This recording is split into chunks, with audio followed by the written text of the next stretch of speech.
Hi, you're watching Geeks Assembled.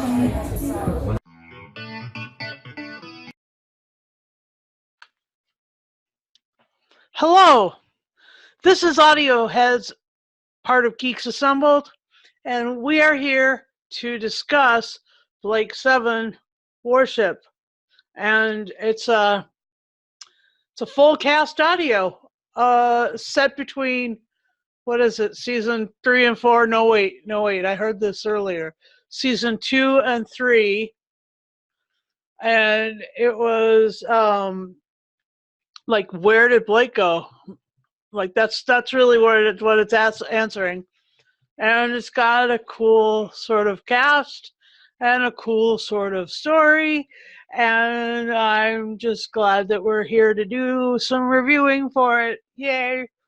And so let's begin with Texas. Would you introduce the cast or whatever, or no, wait, you can just do whatever you'd like to do. Please just give us your opening thoughts. Well, I thought it was great that they managed to get everybody back together to do this after such a long time, and apparently it wasn't too easy feat to pull off. But yeah, it was good.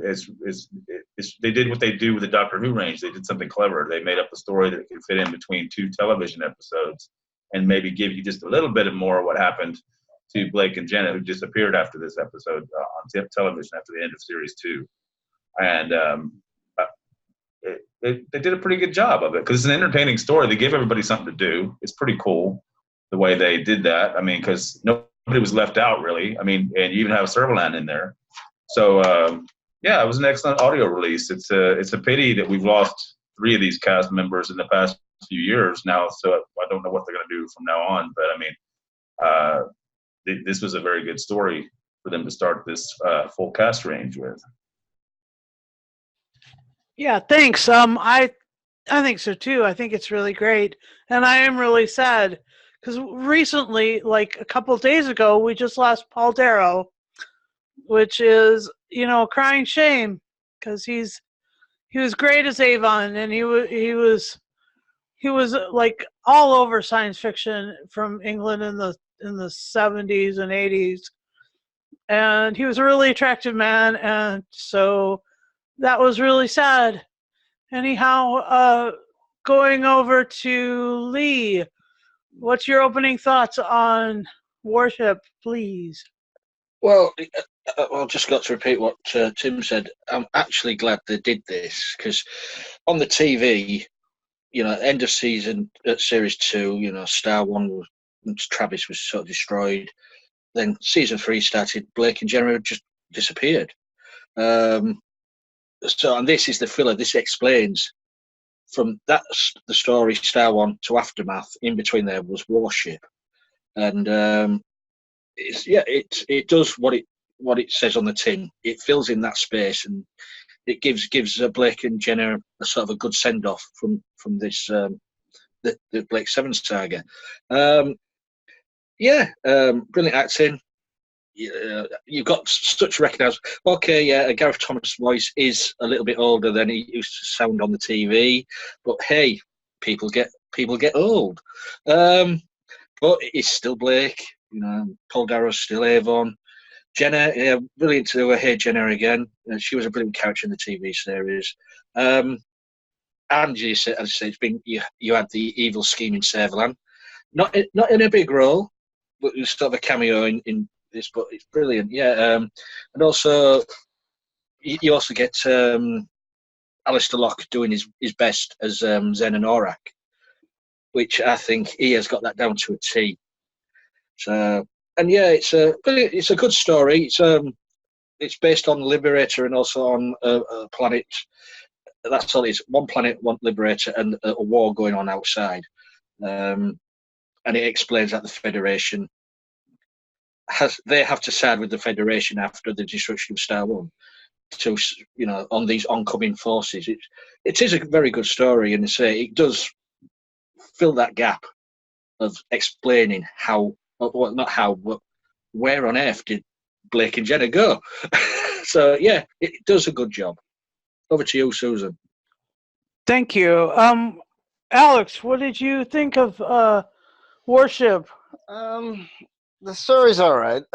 It was good that they brought back the cast. Unfortunately, the BBC do seem to get a good series or a good producer, and then they sort of run out of budget, and then they don't know what to do with TV shows, and that's a shame because Blake 7, for all that it was ripping off, it had some great characters and it had some great stories as well.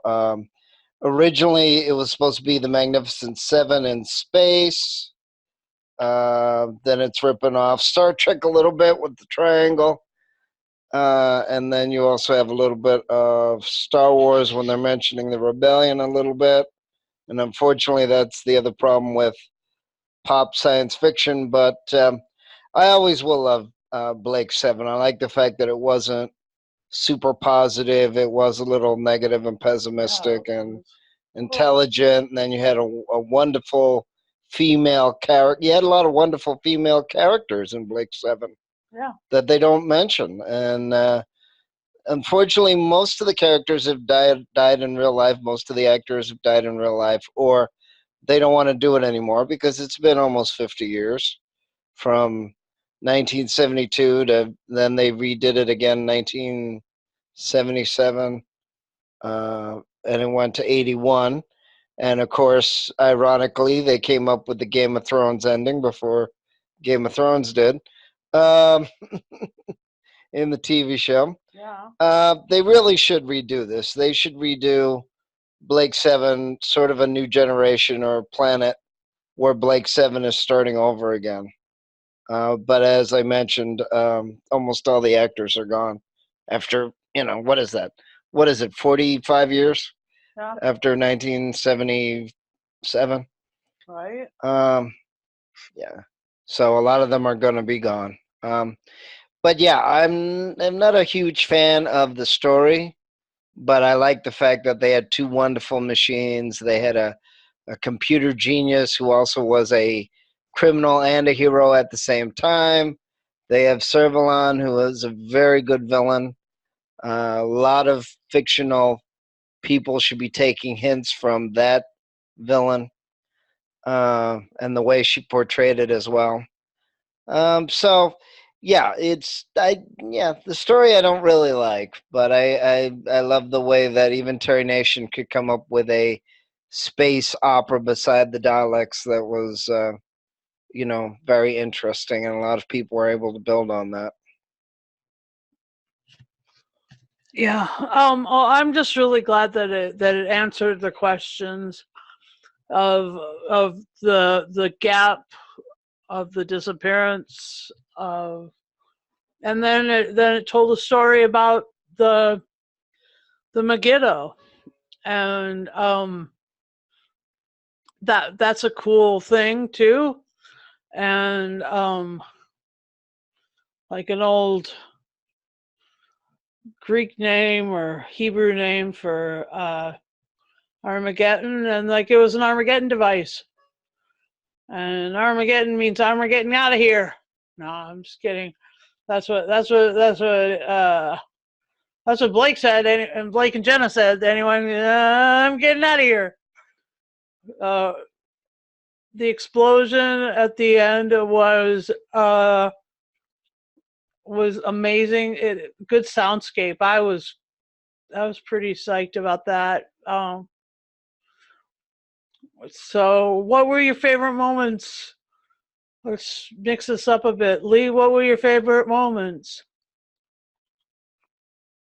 Well, so the acting's brilliant in this, but I liked it in the TV series, but in the audio it comes up more because of the voices. I like the undercurrent of the non-trust between Avon and Blake.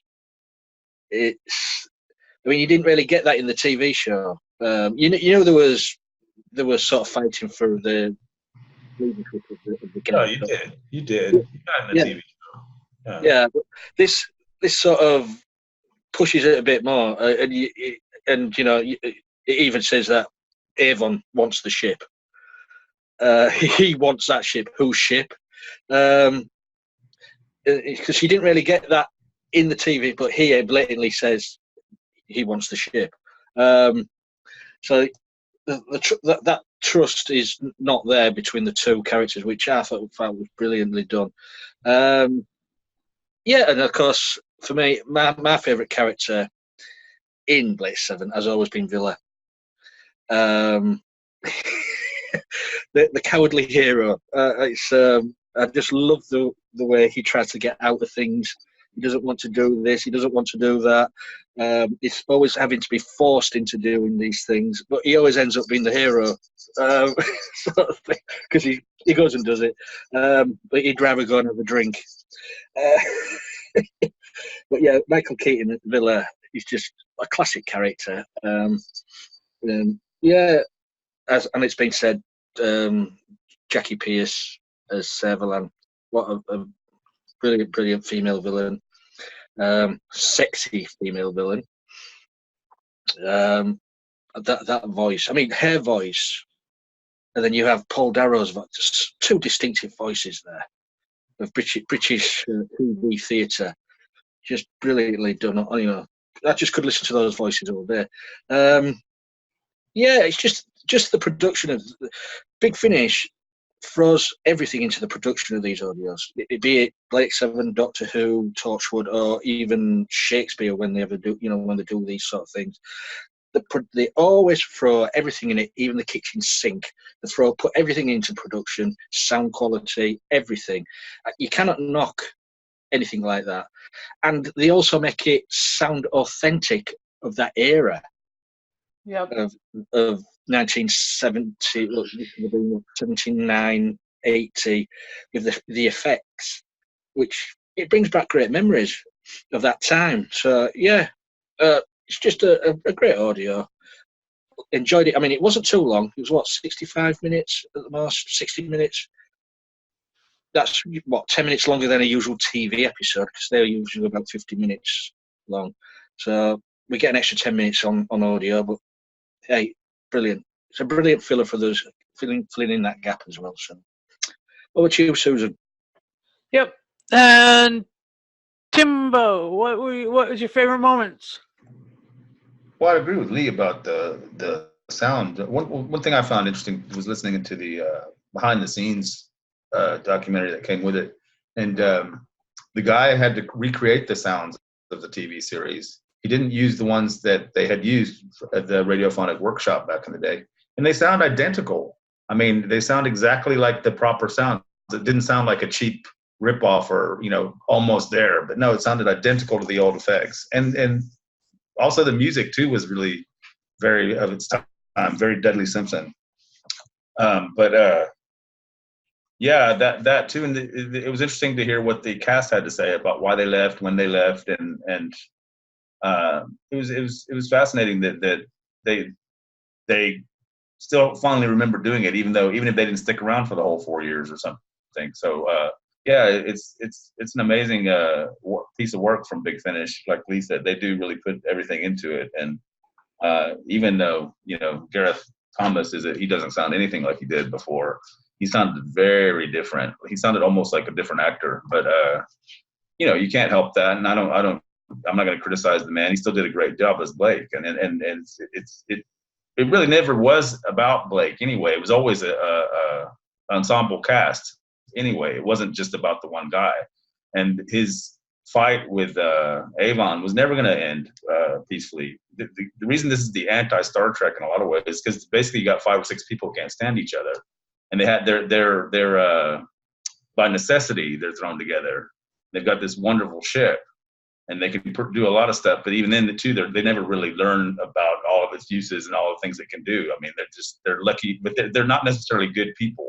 It's not like Star Trek where they're all, the crew is all friendly and all kind of loves each other in their own way. But here you have just like a bunch of, well, I don't want to say despicable, but people that are looking out for number one mostly, basically. Even Villa's the jokey one, like you said, but he's like the humor in the piece, because he's lazy and he just wants to he just wants to. He's like an Artful Dodger kind of character. He's going to pick your pocket if you don't look, if you're not paying attention. He's going to rip you off somehow. And then you've got Avon, who's always couldn't wait for Blake to leave. So I mean, now the Liberator is his, or whenever he gets it back. And then you know, I think Callie's the most sympathetic character because she's a telepath and she can tell what people are thinking or feeling. You know, and her whole race of people is actually a sympathetic race. They're not villains at all, really. And then of course Jenna, she's about to leave anyway for good. About 15 minutes before the story ends, she goes off on her own thing. She's going to go and do a slingshot around the whole battle or whatever and escape, but she's not worried about coming back. And I thought that was pretty cool that they did that, even though it's not what they end up doing. But yeah, I thought this was a pretty good way to say goodbye to those characters. Although you can watch the series, they don't really disappear. They explain they ejected from the Liberator and they don't know where they are.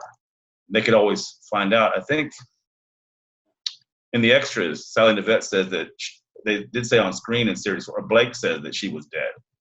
And she says, not as far as she's concerned. She says, you know what, I think Jenna's still around there, out there somewhere. So, I mean, as far as you know, she could be. It's hard to say.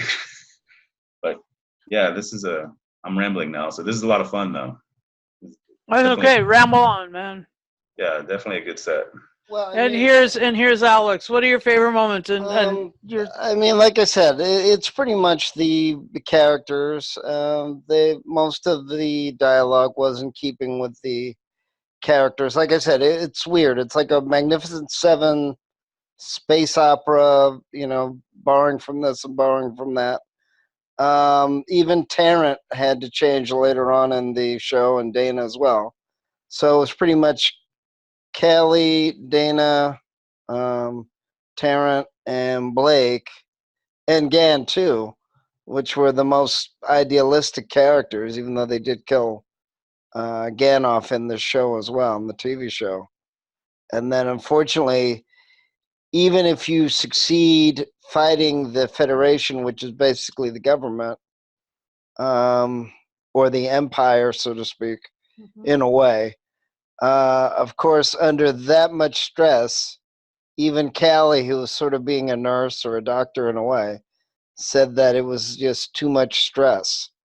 And I also like the fact that even though they were idealistic, they didn't shy away from what Servalan did, what Travis did. I don't think he's in this play, though. And also, you know, what our supposed heroes or anti-heroes did. And yeah, you know, if you're in prison or in a war or things like that, that's a very stressful, negative environment. So probably won't be the same person.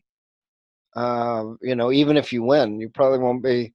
And unfortunately, Blake 7, they didn't really win the war. They kind of won battles, but they didn't win the war, which actually makes sense. Everybody loses. They lose.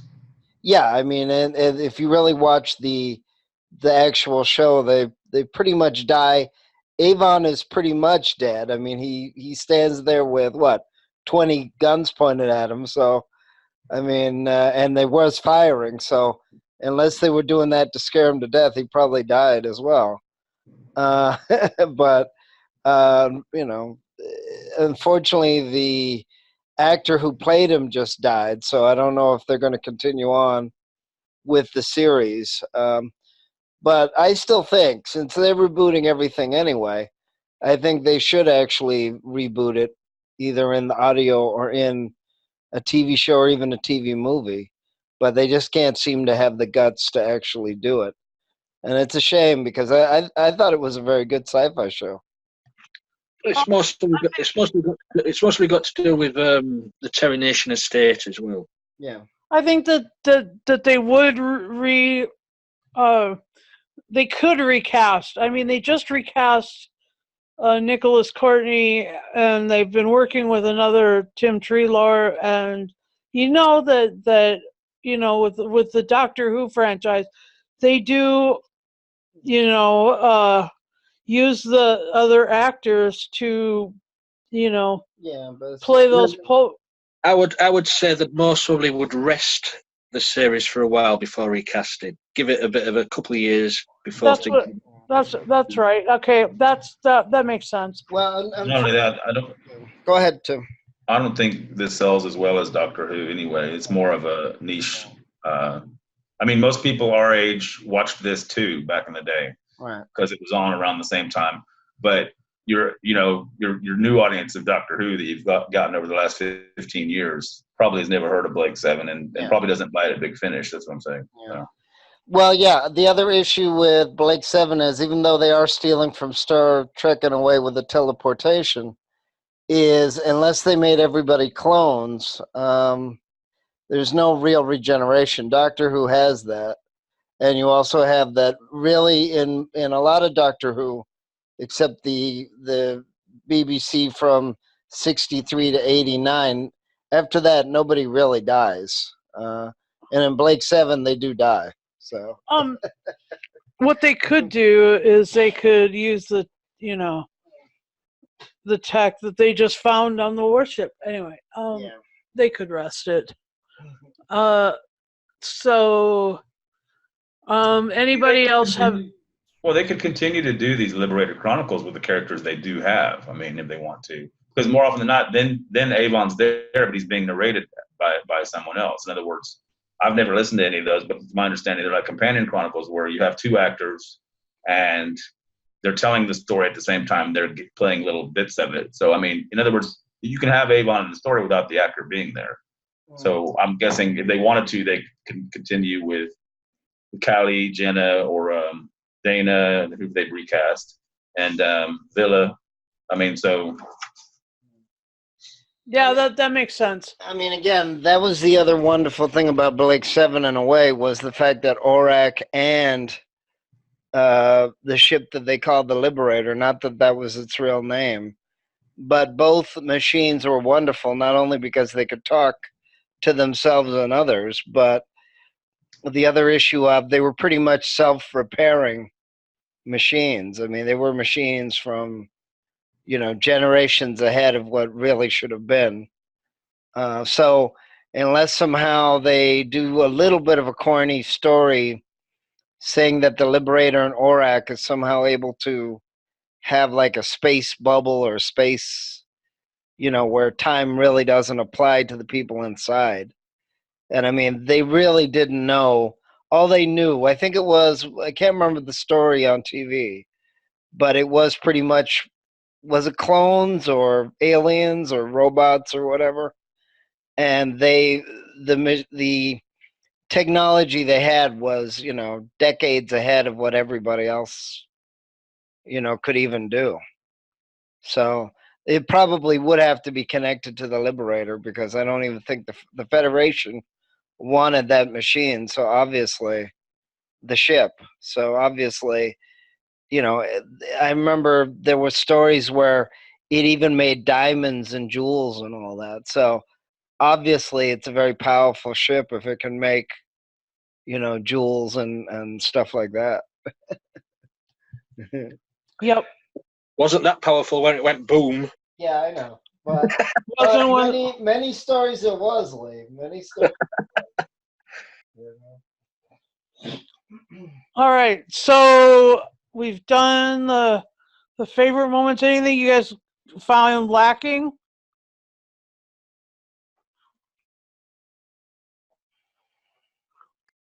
No, well, I mean, Alex mentioned that Travis isn't in this, but yeah, Travis died in the story before this on the TV, so he can't be in this one.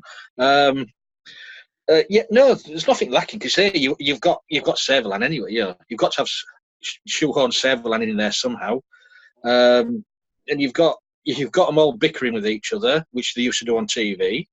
You've got Liberator, you've got Zen, and it does fill that gap. So I don't see any gripes at all about this one. Cool. All right, so go ahead and rate it and score it, and share with us your final thoughts. Brilliant! It's a brilliant audio, brilliant cast, well written, very nostalgic. I'm going to give it 10 mutoids out of 10. Cool. Alex, what's your rating? Yeah, just because of the cast, I'll give this an 8. I really didn't like the story, but Lee and Tim are right. I mean, it does pretty much continue the show, even though the Liberator does kind of die a little early. I mean, that was the other ironic part about season 4 on the TV show, was that they didn't get any imitation of Liberator after that. They had a different ship that was a lot slower. But yeah, I mean, I do like the show. I've always liked the show. I like the fact that it's sort of negative, that you have the bickering, you have all these smart people, but they're not, there's only like half of them that are, idealistic. So I do like the show. But yeah, I mean, it's probably difficult to write for in a way. It's not always optimistic, and they kind of have to shoehorn an ending in there. And like I said, in the TV show, they all died pretty much. Yeah, I mean, I like it. I like the creation. I have heard other audios before from Blake 7. They weren't all full audio. Some of them were narration. Some of them were part narration and all that. But yeah, I mean, I like the show 95%. I'm glad they filmed it, even though they had to restart it in 1977. I do like it, and it was sort of a little bit of a change from everything else that was out there. All right. And Tim, what would you rate this? Well, I agree with Lee. What it says on the, you get what they tell you you're going to get, and they did a good job of assembling all the pieces and making a pretty interesting story. It just so manages to fit in between 2 televised stories. So I mean, I think they did a really good job. It could have easily been botched. I mean, it could have easily been not as good as they did with it. Because if you think about the writer's mission here, he had to somehow manage to fit all these characters in because of the availability of the actors. You had to come up with an interesting story and have it fit in between two. In other words, he wasn't free to make any old story up, and he had to make it work within that context, and he did a good job of it. So I'm going to give it a 10 as well. I think it was an excellent audio from Big Finish. I mean, it's just, I don't think it could have been better. You know what I'm saying? That's what I mean. Well, I enjoyed this a lot. I still have not watched the whole series on DVD or whatever, but I guess I will. Yeah, I know, right? But Much I of it is watched. on YouTube right now. What's that? I said much of it is on YouTube right now. Oh, good. Okay. Yeah, it's ironic, isn't it? You would think that it wouldn't be. And there's even a couple that they had somebody digitally redo some of the effects. But I also have it on DVD as well. And so I will give this 9.5 out of 10. Pretty near perfect. For what I know, it was a good story. Mm-hmm. And I would like to thank you guys for watching this video. And I'd like to thank my fellow cast members for joining us. That was fun. And please like and subscribe and share this widely. Share this really widely.